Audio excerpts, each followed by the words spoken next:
विद्या धनम सर्वधनम प्रधानम, क्योंकि विद्या जो सबसे पहला शस्त्र जीवन में पैदा करती है वो विवेक पैदा करती है। विवेक विहीन जो व्यक्ति है, हनुमान चालीसा आप पढ़ते हो, लेकिन आप में से बहुत सारे लोगों को ये नहीं पता होगा कि भगवान से मांगना है, तीन चीज मांगना है, बल, बुद्धि, विद्या। स्पष्ट तौर पर लिखा हुआ है, बल, बुद्धि, विद्या देव मोहि हरौ कलेश विकार। हाँ पूरा यार विवेक, विद्या जो सबसे पहली चीज पैदा करती है वो विवेक पैदा करती है। बीरबल जब पहली बार अकबर के दरबार में गए, सामान्य आदमी थे पंडित महेश दास, दरबार ने कहा जाने नहीं देंगे। ले जाओ। अरे बोले शहंशाह ने बुलाया, बोले तुम्हारे जैसे डेली आकर बुलाया है, जाने नहीं देंगे। खैर बहुत हाथ पैर बोला कि भैया जाने दो, बादशाह ने बुलाया, कहे एक शर्त पे जाने देंगे कि अंदर तुम्हें जो भी मिलेगा वो आधा हमको दे देना। बीरबल ने कहा कहते बिल्कुल आधा क्या 3 चौथाई दे देंगे तुम्हारा। विवेक का दूसरा एग्जाम्पल, तुम चतुर्लिंगम मॉडल में पढ़ रहे हो, रटने में तुम्हारे बुद्धि पूर्ण हो गए, रटना नहीं है। 80,000 न्यूरॉन से 1,000। मन का अध्ययन करो, ब्रेन का न्यूरॉन सेल से बाहर कौन है वो? ये तुम लोग क्या कर रहे थे? 1,000 न्यूरॉन सेल्स पर डे पैदा होते हैं। 80 जीबी कैसे आ गए आगे? बताओ सबको यहाँ से पीछे करो। 1,000 न्यूरॉन सेल डेली पैदा होते हैं और एक सेल की जो ताकत है वो 80 जीबी की है, यानी 80,000 जीबी की क्षमता डेली पैदा होती है डेली। हमारा रोक पाएंगे तुम उससे सवाल ही नहीं कर पाते, क्यों? क्योंकि तुम्हारा तरीका सही नहीं है। तो बीरबल अंदर गए, विवेक का दूसरा एग्जाम्पल सुनो, विवेक कहीं नहीं मिलेगा।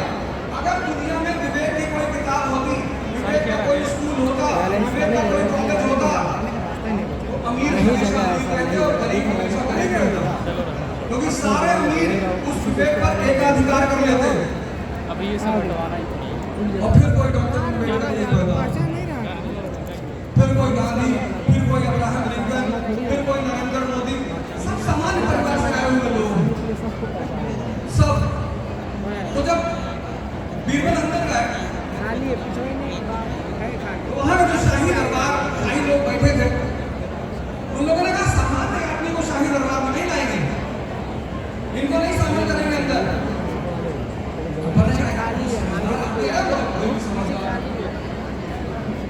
शाही वर्ग में एक सामान्य आदमी को शामिल नहीं करेंगे। अरे कोई तो रास्ता होगा, कोई तो तरीका होगा, पर कोई तरीका नहीं। लेकिन शहंशाह उसने दरबारियों से कहा तरीका अगर नहीं है तो निकालना पड़ेगा। अकबर के बड़े खास थे मुल्ला दो प्याजा, उन्होंने कहा सरकार एक तरीका है। अकबर ने कहा, बोले मैं इनसे सवाल करूंगा, अगर ये मेरे सवाल का जवाब दे ले गए तो इनको हम शाही दरबार में शामिल कर लेंगे। तो अकबर ने बीरबल की तरफ देखा, कहा जवाब दोगे? मुझे सरकार एकदम देंगे जवाब। तो अकबर ने मुल्ला को कहता है पूछो बीरबल से सवाल।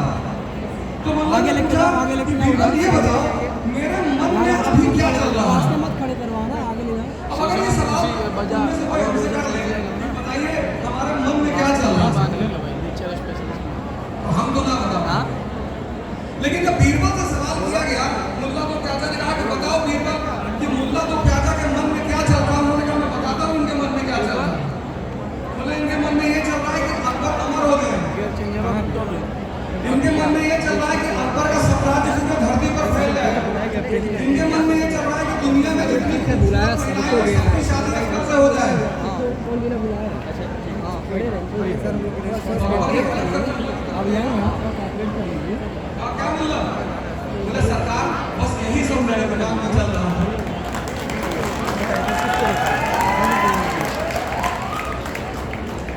9 बजे। तुम यार अपने पढ़ने का तरीका बताओ। 9 बजे 9 बजे। तो तुम लोगों ने सोचा पढ़ाई मतलब पढ़ना, पढ़ाई मतलब बस डालो, पढ़ाई मतलब नहीं खाए हुए तो 1,000 नाम बोल जाए। शिक्षा भगवान बनाने का काम करती है। नौकरी तो बहुत छोटी सी चीज है। शिक्षा भगवान बनाने का काम करती है। भगवान इतनी बहुमूल्य चीज है शिक्षा। ऐसे ही हटवाना बड़ा मुश्किल है जाने के लिए उनको रास्ता नहीं मिलता। एसएससी, सीजीएल, लोअर, ये सब तो बहुत शिक्षा के लिए सब बहुत छोटी-छोटी बातें हैं। लेकिन अगर शिक्षा विवेक पैदा कर ले जाए तब सिर्फ कमाई नहीं। देखो चतुर्लिंगम लोग परीक्षा चल रहा है, दूसरे के कमरे में गंदी गंदी किताबें डाल रहा है। व्यक्तित्व देखो उसका दुखी है, दूसरे की उपलब्धि का दुखी है, अपनी कार दिखा रहा है, अपना पैसा दिखा रहा है। अंतिम सीन देखो, चतुर्लिंगम कैसे मत बनो, रैंचो सवाल करता है, समझ कैसे आती है। तुम्हारे सामने एक परिस्थिति पहुंच जाए, तुम कांपने लगते हो, बीए के हुए, एमए के हुए, कांप रहे हो।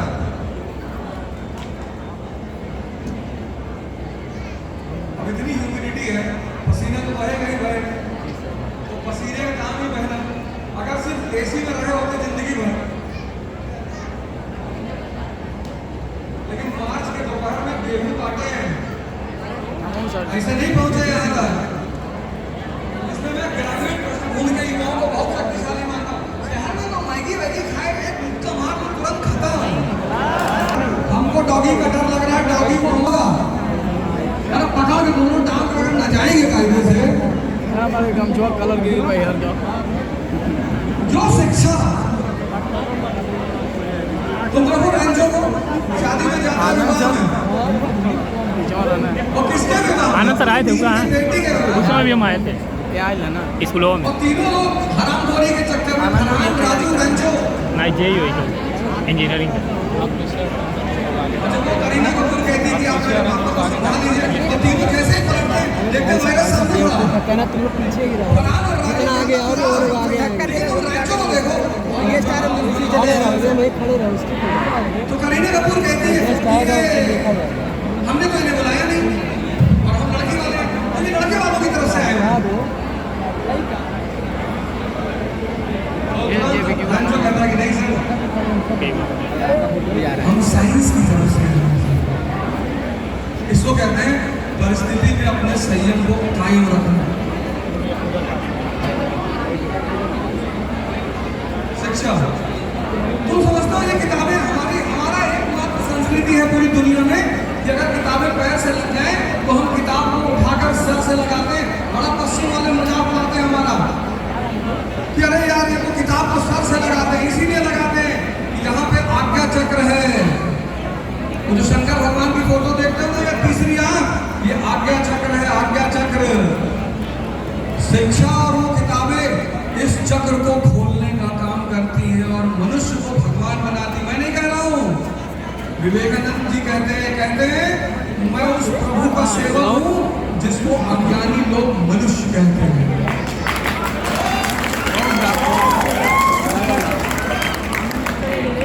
मतलब वो तो कहते थे कि मुझे अगर 100 आदमी मिल जाए तो मैं पूरी दुनिया पे कब्जा कर लूँ। शिक्षा का महत्व हमारे देश में, शिक्षा का मतलब क्या? नौकरी। हमारे पिताजी हमसे हमेशा कहते थे कि देखो भैया IAS फाइनल दे दो हो जाए, और अगर ना हुई तो भैया कोई और परीक्षा ले। भी है सौभाग्य से हमारे साथ, और मैं आज जहाँ भी खड़ा हूँ उसमें 90% योगदान मेरे पिताजी का है। और ऐसे वो भी रहे जैसे मैं रहता हूँ, ऐसे वो भी जीवन बन रहे, सामान्य सरल। बोले कपड़ा दिखाने से अगर कोई बड़ा होता तो दर्जी दुनिया का सबसे बड़ा आदमी होता है। तो दिखाने की चीज नहीं है संसार में, सामान्य सरल। भाई बता रहे थे कि मास्टर से हमने झगड़ा कर लिया और मजबूरी, मास्टर का तो हृदय से सम्मान है, लेकिन कभी कभी मास्टर वो बातें करते हैं जो कुछ चीजें मास्टरों को नहीं करना चाहिए। उन्हें स्टूडेंट की जाति नहीं पूछना चाहिए, उन्हें स्टूडेंट का धर्म नहीं पूछना नहीं करना चाहिए। अब हमारे क्लास में जो बड़े घर में 100 मेरे लिए तो बड़ा था नहीं, लेकिन मेरे क्लास में जो बड़े आपको ATM का लगा था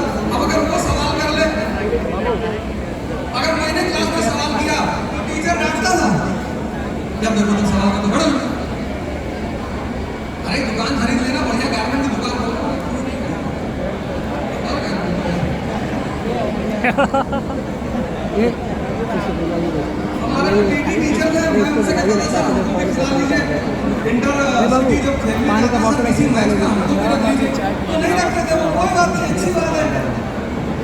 कहते थे तुम्हारा तुम खेल नहीं पाते हो, कंसिस्टेंसी अच्छी नहीं है, तुम प्रैक्टिस में नहीं आते हो, यहाँ तक तो सब ठीक था। जब कानपुर का मैच हुआ इंटर सिटी और मैंने उनसे कहा सर इस बार हमको रख लीजिए, तो उन्होंने पता है मुझसे क्या कहा, तुम्हारे बाप कभी बल्ला पकड़े हैं? ये बात शिक्षक को नहीं कहनी चाहिए। बस वहीं पर वो टीचर दो चार हो गए, दुष्टों के साथ जाकर खड़े हो गए।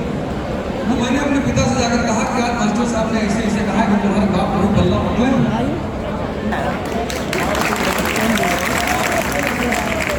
और जब मैं यहाँ आ रहा था तो उन्होंने मुझसे कहा कि सर मिलना जरूर है, क्योंकि हमने पढ़ने के साथ साथ आपसे बहुत कुछ सीखा है। बहुत काबिल ऑफिसर, बहुत शानदार, मतलब इंडिया में इस तरह के आईएएस ऑफिसर देखे नहीं जाते। सरल, प्रतिभावान, पता नहीं आज शायद अवसर नहीं मिला होगा। आएंगे जरूर, अगर आएंगे तो मैं चाहूंगा कि 5 मिनट वो आपको संबोधन करें। आप सीखिए ऐसे लोगों से, आप बड़े लकी हैं कि आपके शहर में और पहली पोस्टिंग डीएम के रूप में महाराजगंज में। विवेक, पहला काम करो, विवेक को पैदा करो, मनन करो यार। जैसे ही विवेक पैदा करोगे तुरंत एक चीज पैदा हो जाएगी, तुरंत समझ। और ये दुनिया सारी समझ का खेल है। तुम क्यों जाके किसी स्त्री से कह रहे हो? बहुत सारे लड़के मेरे पास आजकल आते हैं, सब वो हमारी गर्लफ्रेंड से बात नहीं कर रही। पार्वती जी शंकर जी का झगड़ा होता है, लेकिन ऐसा थोड़ी है कि पार्वती जी शंकर जी को छोड़ देंगे, कभी नहीं छोड़ेंगी। क्यों नहीं छोड़ेंगी? भगवत्ता के लक्षण है उनके अंदर, भगवत्ता। जहर पी जाते हैं, जहर। हमको भी पीना है। यहाँ एक गिलास अगर देसी दूध पी ले आज के लड़के तो हॉस्पिटल में एडमिट कराना पड़ेगा, डायरिया हो जाएगा। गाँव वाला दूध होता है जो लाल लाल हो जाता है, तो ठंडा पे गरमाया जाता है। ये आपके बहुत सारे बुजुर्ग आके बैठे हैं, इनसे पूछिएगा कि जो आप कोल्ड ड्रिंक पी रहे हैं ना, कौन सी वो ठंडा मतलब कोको कोला, स्प्राइट, डर के आगे जीत है। बाथरूम में गए, छिपकली लेकर बेहोश हो गए। ऐसी स्प्राइट पीने से क्या फायदा है? इससे बढ़िया तुम एक बाल्टी दूध पियो होते, छिपकली पकड़ के नचाते हुए बाहर लाते हैं इसे। तुमने अपने जीवन का सारा पैटर्न, तुम कहते हो पैर छूने से क्या होता है? आशीर्वाद मिलता है डेली। तुम कुछ बातें मैं कह के जा रहा हूँ, उसको फॉलो करना शुरू कर दो, 6 महीने में तुम्हारा जीवन बदल जाएगा। डेली अपने माँ बाप को पैर छुआ करो, डेली डेली। अगर दूर रहते हो, मान लो दूर रहते हो, तुम्हारे माँ बाप तुम्हारे करीब नहीं है, फोन करके कहो पहला, बहुत बड़ी दवा है।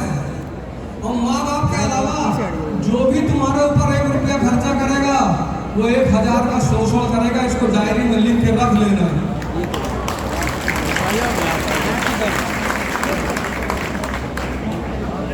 माँ बाप तो अरे भगवान, माँ बाप से बड़ा कोई है ही नहीं।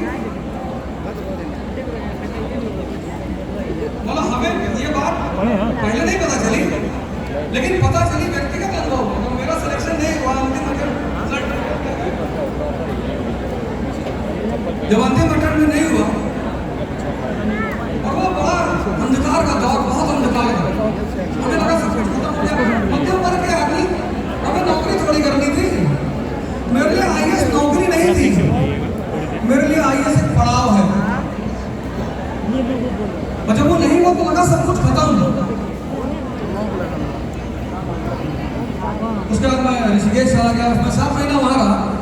और जब पहले दिन वहाँ गया धर्मशाला में, हमारे पिताजी हमसे मिलने आए। और ये बात मैं लगभग हर जगह बताता हूँ, मेरे पिताजी उससे मिलने आए। तो उन्होंने कहा क्या करें मिलने आए? कुछ ना करो, दोनों बात नहीं। और फिर जब जाने लगे, हम कहना हम ना, अरे कहीं दोनों बात नहीं है, मना करी थे तुम ना कहो। बहुत भीड़ तो ये कह रहा है ये तू प्रधानमंत्री बनने के लिए पैदा हुआ उन्हें निर्माण का परमार का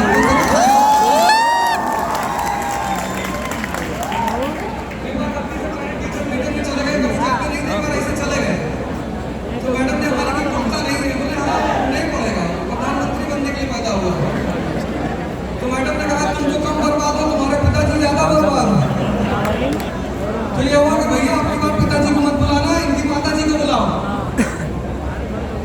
पैसा दिए ऋषिकेश में पैसा दिए। और हमसे एक बात कहे जो आज तक मेरे दिमाग में घूमती है कि जब तक मैं जिंदा हूँ तब तक मैं तुमको आकर ऐसा पैसा देकर जाता हूँ। 7 महीना कभी उन्होंने रिदम नहीं टूटा। 7 महीना आते थे, पैसा देते थे, फिर जाते थे। और उससे बड़ी मजेदार बात, खुद तो आते थे, हर महीना देके जाते ही थे। हर महीना गांव में किसी एक आदमी को भेज देते थे कि जाओ हरिद्वार टहला ऋषिकेश। अब हमारे गांव का आदमी आ रहा है, हमसे भी लगा भैया सोचन चले ऋषिकेश घूमिए। तो पहली बार जब कोई आदमी आया तो हमें लगा हो सकता है घूमने आया होगा। कैसा टाटा से कहे ऋषिकेश गए थे तो हमें कुछ पैसा दे दिया, रख लिया। अच्छा, जब दूसरे महीने एक आदमी मेरे गांव से ऋषिकेश आया तब तो मैंने उसको पकड़ लिया। अरे खैनी मांगे खाने वाले आदमी तुम ऋषिकेश घूमने आओगे? तब बताया उसने कि बाबूजी पैसा देंगे, कहीं नहीं जाओ और बेटे को देख कर आना, पैसा देकर आना। वही भगवान है माँ बाप, और कोई भगवान नहीं। हमारे मित्र हैं, उनसे 100 रुपया मांगा था, मैंने नहीं दिया उन्होंने। 100 रुपया, 100 सिर्फ 100 रुपया नहीं दिया। बाद में 5 लाख रुपए घड़ी दे गए। फिर कह रहा यार एक काम है, हमें काम ना तो करेंगे और ना होने देंगे। हम भगवान नहीं हैं। एक कहावत कही जाती है, forgiveness is the quality of God. क्षमा करना भगवान का काम है। हम भगवान नहीं हैं, क्षमा तो नहीं करेंगे। पर किसी को यहाँ भी नहीं रखेंगे, कोई बात नहीं। ये दुनिया है, तुम्हें रोज एक नया कैरेक्टर मिलेगा। रोज ये दुनिया है, हर दिन एक आदमी मिलेगा जो तुम्हें डिप्रेस करेगा, परेशान करेगा। और जब तुम अपने सपने को बताते हैं, इसीलिए सारे सपने अंध आंख से भगवान दिखाता है कि देख के चुपचाप बैठे रहो, किसी को बताओ मत। तुम सबसे गाने लगते हो, बस वहीं पे समाज तुम्हारा दुश्मन हो जाए। तो विवेक जैसे ही तुम्हारे अंदर पैदा होगा वैसे ही समझ पैदा हो जाएगी। समझ कैसी? रैंचो जैसी। देखो कितना समझदार आदमी है वो। उसकी पूरी सीन देखो, पूरी वो एक मैं तुमको इंस्टेंट सुनाता हूँ। 3 इडियट आपको सबने देखी ना? उसमें जब वो लोग एग्जाम देने जाते हैं हॉस्पिटल से, एग्जाम देने जाते हैं ना तो लेट हो जाते हैं। तो टीचर कहता है तुम लेट हो गया, अब हम तुम्हारा पेपर नहीं लेगा। तो पहले तो वो रिक्वेस्ट करते कि सर प्लीज वो कहता नहीं लेगा। कहते सर जानते हैं आप हम कौन हैं? कहता तुम प्रधानमंत्री का बेटा होगा तो भी नहीं लेंगे। कहते सर आपको हमारा नाम पता है, हमारा रोल नंबर पता है? कहता नहीं, सारी कॉपी मिला देते हैं एक दूसरे में। उसको कहते हैं समझ। परिस्थितियों से समझ से निपटा जाता है, ज्ञान कुछ काम नहीं आता, समझ। तो विद्या सबसे पहले क्या पैदा करती है? समझ। विवेक पैदा करती है। विवेक के साथ क्या पैदा करती है? समझ पैदा करती है।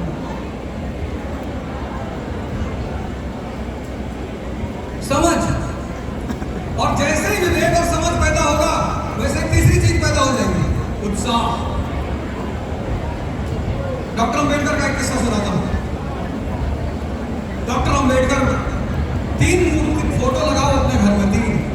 एक डॉक्टर अंबेडकर की लगा दो कि पढ़ना है किसी भी कीमत पर, और महापुरुष किसी जाति और धर्म के नहीं होते। महापुरुष सिर्फ महापुरुष होते हैं, वो किसी जाति और धर्म के नहीं होते। एक फोटो लगाओ डॉक्टर अंबेडकर की, किसी भी कीमत पर पढ़ना है, क्योंकि शिक्षा ने उस दलित को भारत में भगवान बना दिया। तो तुम काहे पीछे हो? तुम भी पढ़ो। नारा देके गए डॉक्टर अंबेडकर कि शिक्षा शेरनी का दूध है, जो पिएगा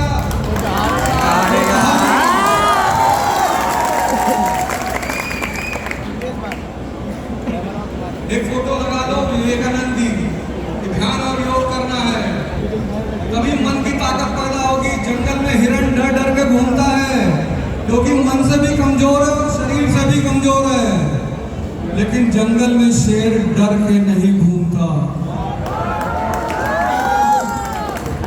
क्योंकि ना तो मन से कमजोर है और ना शरीर से कमजोर है। तो मन की भी ताकत बढ़ा लो और शरीर की भी ताकत बढ़ा लो। किसके द्वारा? ध्यान और योग के द्वारा। कंपल्सरी कर लो। कोई तुम में से सूर्य नमस्कार करता है? अभी कराएंगे अपने साथ, यहाँ जान लेना, ऐसे जाने नहीं देंगे। तो उत्साह, तो डॉक्टर अम्बेडकर लंदन में थे, लाइब्रेरी में पढ़ते थे, ज्यादा पैसा था नहीं उनके पास। उत्साह देखो, उत्साह जीवन में कितनी क्रांतिकारी चीज है। तो पैसा ज्यादा था नहीं, तो दोपहर में जब लंच होता था तो पैटीज जेब में रखे रहते थे, वैसे मेज पे सब रखे, वहीं बाहर नहीं निकलते थे लाइब्रेरी से, और वहीं पैटीज खा के पानी पी लेते थे। एक दिन लाइब्रेरियन ने उनको पकड़ लिया, तो रेस्टिकेट कर दिया, आप जाओ बाहर, आपने लाइब्रेरी का नियम तोड़ा है। तो फिर डॉक्टर अम्बेडकर ने उनको बताया कि सर थोड़ा फाइनेंशियल प्रॉब्लम है। देखो व्यक्ति तो देखो, पहले दिन जाके नहीं रोए। आज ज्यादातर लोग जो गरीबी का रोना होते हैं वो मानसिक गरीब है। धन तो बैंकों में बहुत रखा है, कोई लेने वाला तो हो, लेकिन मानसिक गरीबी का कोई उपचार नहीं है। अच्छा, लाइब्रेरियन ने उनकी कहानी सुनी, तो लाइब्रेरियन ने डॉक्टर अम्बेडकर से कहा कि देखो हम तुम्हें छूट दे देंगे, पढ़ने का मौका भी देंगे, पर एक शर्त है कि कल से दोपहर का खाना तुम हमारे साथ खाओगे। उत्साह जो है ना, उत्साह वो सारे बाधाओं को स्वतः खत्म कर देता है।